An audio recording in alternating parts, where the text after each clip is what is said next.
क्या time travel यानी समय में यात्रा करना संभव है? ये एक ऐसा प्रश्न है जो अक्सर हमारे मन में उठता है और आप में से अधिकतर लोग ये ज़रूर चाहते होंगे कि काश मैं भी समय में पीछे जाकर अपनी गलतियों को सुधार सकता। आप लोगों ने कई साइंस फिक्शन मूवीज़ में टाइम ट्रैवल को देखा होगा, पर क्या ये असल ज़िंदगी में संभव है? क्या वाकई में समय में यात्रा किया जा सकता है? इसका जवाब है हाँ। हम समय में यात्रा कर सकते हैं, लेकिन हम समय में पीछे यात्रा नहीं कर सकते। यानी भूतकाल में समय यात्रा करना संभव नहीं है, लेकिन कुछ थियरीज के अनुसार हम भविष्यकाल में समय यात्रा कर सकते हैं। भूतकाल में समय यात्रा करना बहुत ही पेचीदा है, लेकिन ये पूरी तरह से असंभव भी नहीं है। समय का अस्तित्व भी ब्रह्मांड के शुरुआत के साथ ही आया था। प्राचीन यूनानी भौतिक शास्त्री अरस्तु ने सबसे पहले समय के ऊपर अपने सिद्धांत को रखा था। इन्होंने बताया कि ब्रह्मांड में सभी जगह समय समान रफ्तार से गुजरता है। अरस्तु के अनुसार समय गति पर प्रभाव डाल सकता है, यानी गति धीमा और तेज हो सकता है पर समय नहीं। परंतु 20वीं सदी के सबसे महान वैज्ञानिक एल्बर्ट आइंस्टाइन ने एक क्रांतिकारी सिद्धांत को सामने रखा था, जिसका नाम उन्होंने थ्योरी ऑफ स्पेशल रिलेटिविटी रखा। इस थ्योरी ने सभी बड़े बड़े वैज्ञानिकों को अचंभे में डाल दिया था, क्योंकि इससे पहले सब ये मानते थे कि ब्रह्मांड में सभी जगह समय एक ही रफ्तार से गुजरता है, यानी कि हमारे पृथ्वी पर बिताया गया 1 घंटा ब्रह्मांड के किसी अन्य प्लैनेट पर बिताए गए 1 घंटे के बराबर होगा। परंतु आइंस्टाइन ने बताया कि समय कांस्टेंट नहीं होता है। समय असल में एक भ्रम है और ये प्रत्यक्ष रूप से गति पर निर्भर करता है। समय और अंतरिक्ष आपस में जुड़े हुए हैं, जिसे हम स्पेस टाइम कहते हैं। समय भार पर भी निर्भर करता है।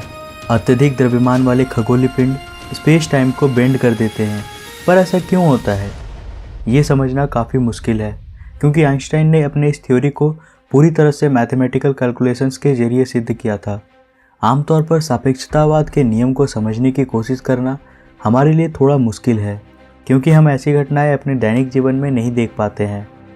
लेकिन दूसरे वैज्ञानिकों ने इस थ्योरी को सिद्ध करके इसकी सच्चाई को देखा है। थ्योरी ऑफ रिलेटिविटी हमें बताता है कि हमारे ब्रह्मांड का एक निर्धारित अधिकतम गति सीमा है, करीब 3 लाख किलोमीटर प्रति सेकंड, और स्पेस टाइम में मौजूद कोई भी वस्तु इतनी तेज गति से ट्रैवल नहीं कर सकती। केवल प्रकाश ही इतनी तेज ट्रैवल कर सकती है। स्पेशल रिलेटिविटी के सिद्धांत के मुताबिक जब हम स्पेस टाइम में बहुत तेज गति से सफ़र करते हैं, लगभग प्रकाश के रफ्तार के करीब करीब, खासकर उस वक्त जब हम किसी ऑब्जेक्ट के रिलेटिव सफ़र कर रहे हों, तो उस वक्त हमारे साथ एक अजीब सी घटना घटेगी। दरअसल इस वक्त हमारे लिए समय उस ऑब्जेक्ट की तुलना में धीमा हो जाएगा। आइए इसे एक आसान से उदाहरण से समझते हैं। मान लीजिए कि आपकी उम्र 15 वर्ष है और आप एक स्पेसक्राफ्ट के साथ स्पेस ट्रैवल पर निकलते हैं, जो करीब करीब प्रकाश की रफ्तार से ट्रैवल करने में सक्षम है। आप अंतरिक्ष के सफ़र में केवल 5 साल बिताकर वापस धरती पर आते हो। इस वक्त आपकी उम्र केवल 20 साल की होगी, लेकिन धरती पर रहने वाले आपके फ्रेंड्स जो आपके ही उम्र के थे, वे अब बूढ़े हो चुके होंगे और उनकी उम्र करीब 65 साल हो जाएगी। पर ऐसा क्यों होगा? ऐसा होगा क्योंकि इतने तेज़ सफ़र करने की वजह से समय आपके लिए धीमा गुजरेगा और आपने अंतरिक्ष में केवल 5 साल ही बिताया होगा, लेकिन धरती के लोगों के लिए कुल 50 साल बीत चुके होंगे। आइंस्टाइन के जनरल थ्योरी ऑफ रिलेटिविटी हमें एक और बात बताती है कि ग्रेविटी समय को मोड़ सकती है। मान लीजिए स्पेस टाइम एक फैब्रिक यानी एक चादर है, तो इसके ऊपर रखा गया कोई भी भार इसमें एक खड्डा बनाता है। इस खड्डे को ही हम ग्रेविटी कहते हैं। इस खड्डे की वजह से स्पेस टाइम भी बेंड हो जाती है। ये खड्डा जितना गहरा होगा, ये स्पेस टाइम को उतना ही ज़्यादा बेंड करेगा और वहाँ समय उतना ही धीमा हो जाएगा, जैसे कि ब्लैक होल्स। पर अब सवाल है कि हम स्पेस टाइम में कैसे सफ़र कर सकते हैं? वार्म होल इसका एक विकल्प बन सकता है। इसे आइंस्टाइन रोजन ब्रिज भी कहा जाता है। साल 1935 में भौतिक शास्त्री नेथन रोजन के साथ आइंस्टाइन ने वार्म होल्स के अस्तित्व में होने का सुझाव दिया, पर हमने अभी तक किसी भी वार्म होल्स को नहीं देखा है। वार्म होल्स के बारे में कई वैज्ञानिकों ने अपनी अपनी थ्योरीज पेश की हैं। स्टीफन हॉकिंग और किप थॉर्न उनमें से कुछ प्रसिद्ध वैज्ञानिक हैं। थियोरेटिकल फिजिसिस्ट किप थॉर्न ने ही क्रिस्टोफर नॉलन को इंटरस्टेलर मूवी के पीछे के विज्ञान को समझने में मदद की थी। आइए मान लेते हैं कि वार्म होल वास्तव में होते हैं। साल 1980 के आखिर में किप थॉर्न ने बताया था कि वार्म होल्स एक टाइम मशीन का काम कर सकते हैं। आइंस्टाइन के थ्योरी ऑफ रिलेटिविटी के अनुसार एक वार्म होल असल में एक ब्रिज यानी पुल के समान कार्य करता है, जो स्पेस टाइम के 2 छोर को आपस में जोड़ देता है। ये एक शॉर्टकट की तरह काम करता है जो कई अरब प्रकाश वर्ष की दूरी को मिलाता है। अगर हम इन वर्म होल्स के दो छोरों में से किसी एक छोर को लाइट की स्पीड जितना गति करा सके और फिर उसे उसी जगह वापस ला दिया जाए तो हम इसके जरिए समय में यात्रा कर सकते हैं। टाइम डायलेशन की वजह से हम पॉइंट ए से पॉइंट बी में जाकर फ्यूचर में ट्रैवल कर पाएंगे और वहीं पॉइंट बी से पॉइंट ए में जाकर पास्ट में ट्रैवल कर सकेंगे। लेकिन ये इतना भी आसान नहीं होगा। साथ ही समय में पीछे सफ़र करने पर कई पैराडॉक्सेस भी रास्ते में रुकावट डालती है। जैसा कि मान लीजिए कि आप समय में पीछे जाकर अपने दादाजी को मार देते हो, तो अब ये सवाल आता है कि अगर आपके दादाजी ही नहीं रहे तो आप कहाँ से आ सकते हो उन्हें मारने। इस पैराडॉक्स को ग्रैंडफादर पैराडॉक्स कहा जाता है। आइए वापस आते हैं अपने टाइम डायलेशन के विषय पर। टाइम डायलेशन को हम अपने इंटरनेशनल स्पेस स्टेशन पर एक बहुत ही छोटे स्तर पर देख सकते हैं। इंटरनेशनल स्पेस स्टेशन बहुत तेज़ी से पृथ्वी की चक्कर लगा रही है। इस वजह से यहाँ पर समय पृथ्वी की तुलना में कुछ नैनोसेकंड स्लो गुजरता है। यहाँ आप कह सकते हो कि इंटरनेशनल स्पेस स्टेशन पर रह रहे लोग असल में एक प्रकार के टाइम ट्रैवलर हैं। आप टाइम डायलेशन को और अच्छे से समझने के लिए जीपीएस सैटेलाइट्स को भी देख सकते हो। आपके स्मार्टफोन में मौजूद जीपीएस काम करता है क्योंकि इसके लिए अंतरिक्ष में करीब 24 सैटेलाइट्स दिन रात पृथ्वी का चक्कर लगा रहे हैं और यही आपको आपके लोकेशन से आपकी दूरी को बताता है। हालांकि इसमें लगे एटॉमिक क्लॉक्स अर्थ के क्लॉक की तुलना में धीमे चलते हैं। चूंकि ये अर्थ के ऑर्बिट में करीब 14,000 किलोमीटर प्रति घंटे की रफ्तार से गति करते हैं, इस वजह से इन सैटेलाइट्स में समय धरती की तुलना में 7.2 नैनोसेकंड स्लो चलता है। यह सुनने में बहुत ही कम है, लेकिन इस छोटे से अंतर की वजह से आप अपना लोकेशन खो सकते हो। इस वजह से जीपीएस सैटेलाइट्स में मौजूद क्लॉक्स निरंतर समय को एडजस्ट करते रहते हैं ताकि वे धरती के समय के अनुसार चल सके। पर यहाँ दिक्कत इन क्लॉक्स से नहीं है। ये धीमे या तेज चलते हैं क्योंकि समय ही वास्तव में धीमा या तेज चल रहा होता है और ऐसा होने का एक कारण धरती का द्रव्यमान भी होता है। आइंस्टाइन ने देखा कि अधिक द्रव्यमान समय को मोड़ देती है और इसे धीमा कर देती है। ऑब्जेक्ट जितना भारी होगा ये समय को उतना ही धीमा कर देगा और ये अविश्वसनीय वास्तविकता ही हमें भविष्य में समय यात्रा करने के उपाय देती है। हमारे मिल्की वे गैलेक्सी के ठीक बीचों बीच यानी हमसे करीब 26,000 प्रकाश वर्ष दूर हमारे गैलेक्सी का सबसे हैवीएस्ट ऑब्जेक्ट मौजूद है। ये एक सुपरमैसिव ब्लैक होल है जिसका द्रव्यमान 40 लाख सूर्यों के द्रव्यमान के बराबर है। इतनी अधिक द्रव्यमान एक छोटे से बिंदु में केंद्रित है जहाँ की ग्रेविटी अकाल्पनीय है। आप इसके जितने नज़दीक जाओगे ग्रेविटी उतनी ही बढ़ जाएगी। इस तरह के ब्लैक होल्स समय पर एक गहरा प्रभाव डालते हैं। ये समय को बहुत ही धीमा कर देता है और इसी की वजह से ये एक टाइम मशीन का काम कर सकता है। इससे हम समय में पीछे नहीं जा सकते, पर हाँ भविष्य में हम जरूर सफ़र कर सकते हैं।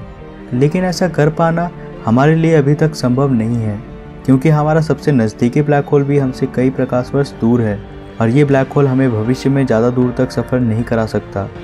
पर किस्मत से हमारे पास टाइम ट्रैवल करने के लिए एक और उपाय है जो पूरी तरह से संभव है। इस टाइम मशीन को बनाने के लिए हमें बस तेज़ सफ़र करना होगा, बहुत ही तेज़। इतना तेज़ सफ़र करना होगा जितने में एक ब्लैक होल में खींचे जाने से वापस आया जा सके। पर यहाँ हमारे ब्रह्मांड का भी एक नियम है। ब्रह्मांड का भी एक निर्धारित स्पीड लिमिट है। हम ज़्यादा से ज़्यादा 3 लाख किलोमीटर प्रति सेकंड की रफ्तार से ही गति कर सकते हैं। इसे स्पीड ऑफ लाइट के नाम से भी जाना जाता है और कोई भी इस गति को पार नहीं कर सकता। यह विज्ञान में अब तक की सबसे अच्छी तरह से स्थापित की गई सिद्धांत है और आप मानो या ना मानो पर लाइट के स्पीड के नियर बाय ट्रैवल करने पर आप समय में यात्रा कर पाओगे। इसको अच्छे से समझने के लिए आइए एक काल्पनिक ट्रेन की रचना करते हैं। कल्पना कीजिए एक ट्रैक की जो पृथ्वी के इक्वेटर पर बनी है। एक ट्रैक एक बहुत ही फास्ट ट्रेन के लिए। चूँकि लाइट के स्पीड तक पहुँचना तो संभव नहीं है, इसलिए हम इस काल्पनिक ट्रेन को जितना हो सके लाइट के स्पीड के नियर बाय लेकर जाएंगे और ये देखेंगे कि आखिर ये किस प्रकार से टाइम मशीन में बदल जाएगा। इस ट्रेन के अंदर कुछ पैसेंजर्स भी मौजूद हैं जो भविष्य में जाने का टिकट लेकर इसमें बैठे हैं। ट्रेन अब चलना शुरू करती है।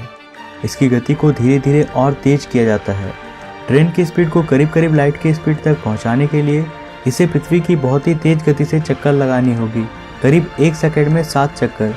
पर भले ही हम इस ट्रेन को कितना भी पावर दे दें, तब भी हम प्रकाश की चाल तक नहीं पहुंच पाएंगे क्योंकि भौतिकी के नियम हमें ऐसा नहीं करने देगी। पर कल्पना कीजिए कि हम लाइट की स्पीड के 95% तक पहुंच जाते हैं अब इस ट्रेन में एक बहुत ही आश्चर्यजनक सी घटना होगी। ट्रेन के अंदर का समय पृथ्वी के समय के मुकाबले बहुत ही धीमा हो जाएगा, ठीक वैसा ही जैसा एक सुपरमैसिव ब्लैक होल के समीप होता है। अब ट्रेन के अंदर में सब कुछ स्लो मोशन में चलेगा। ये ट्रेन के अंदर के लोगों को देखने के लिए नॉर्मल होगा, पर ट्रेन के बाहर देख रहे लोग उन्हें स्लो मोशन में चलते हुए देख पाएंगे। वेल, ये कितना आसान है ना। अगर हमें भविष्य में सफ़र करना है तो बस हमें तेज़ी से सफ़र करना होगा, बहुत ही तेज़ी से। पर मनुष्य द्वारा अब तक की बनाई गई सबसे फास्टेस्ट थिंग अपोलो 10 है, और ये बस 4000 किलोमीटर प्रति घंटे के रफ्तार तक ही पहुंच पाया है। पर समय में यात्रा करने के लिए हमें इससे 2000 गुना ज़्यादा तेज़ गति से सफ़र करना होगा, और ऐसा करने के लिए हमें एक बहुत ही बड़े अंतरिक्ष यान की आवश्यकता होगी, जो कि भारी मात्रा में फ्यूल स्टोर कर सके और लाइट की स्पीड के करीब करीब ट्रैवल कर सके। इस विशाल यान को कॉस्मिक स्पीड लिमिट के करीब तक पहुंचाने के लिए कुल 6 सालों का समय लगेगा। पर भले ही वर्तमान में समय यात्रा हमें पॉसिबल ना लगता हो, लेकिन भविष्य में अगर मानव प्रजाति युद्ध के खतरों से जिंदा बच जाती है तो हम विज्ञान के जरिए समय में यात्रा करने के काबिल जरूर बन पाएंगे। समय के बीतने के साथ साथ हम और एडवांस बनते जा रहे हैं। भौतिकी के जो नियम आज हम जानते हैं वो दिन प्रतिदिन हमारे ज्ञान के बढ़ने के साथ साथ बदलते जा रहे हैं। क्वांटम थ्योरीज में और गहरी पढ़ाई हमें समय यात्रा के विरोधाभासों को पार करने में सहायता करेगी। एक पॉसिबिलिटी ये भी हो सकती है कि हमें टाइम ट्रैवल करने की ज़रूरत ही ना पड़े, अगर हमने इस रहस्य से पर्दा उठा दिया कि कैसे कुछ सर्टेन पार्टिकल्स एक दूसरे के साथ लाखों प्रकाश वर्ष दूर से कम्युनिकेट कर सकते हैं। परंतु वर्तमान में आपको दुखी होने की ज़रूरत नहीं है। आप वर्तमान में साइंस फिक्शन मूवीज़, बुक्स और टेलीविज़न के जरिए टाइम ट्रैवल का आनंद उठा सकते हो। तो आज के लिए बस इतना ही। मुझे लगता है कि आज का ये वीडियो आपको बहुत ही पसंद आया होगा। अगर आपको ये वीडियो पसंद आया तो इसे अपने दोस्तों के साथ शेयर करो। साथ ही नीचे कमेंट में बताओ कि क्या आपको समय में यात्रा करना पसंद है, और अगर ये संभव होता तो आप क्या करते, नीचे ज़रूर बताना। अगर आप नए हो इस चैनल पे तो सब्सक्राइब करने के साथ ही नोटिफिकेशन बेल को भी ऑन कर लेना। मैं मिलता हूँ फिर से एक नए इंटरेस्टिंग वीडियो के साथ। तब तक के लिए बाय।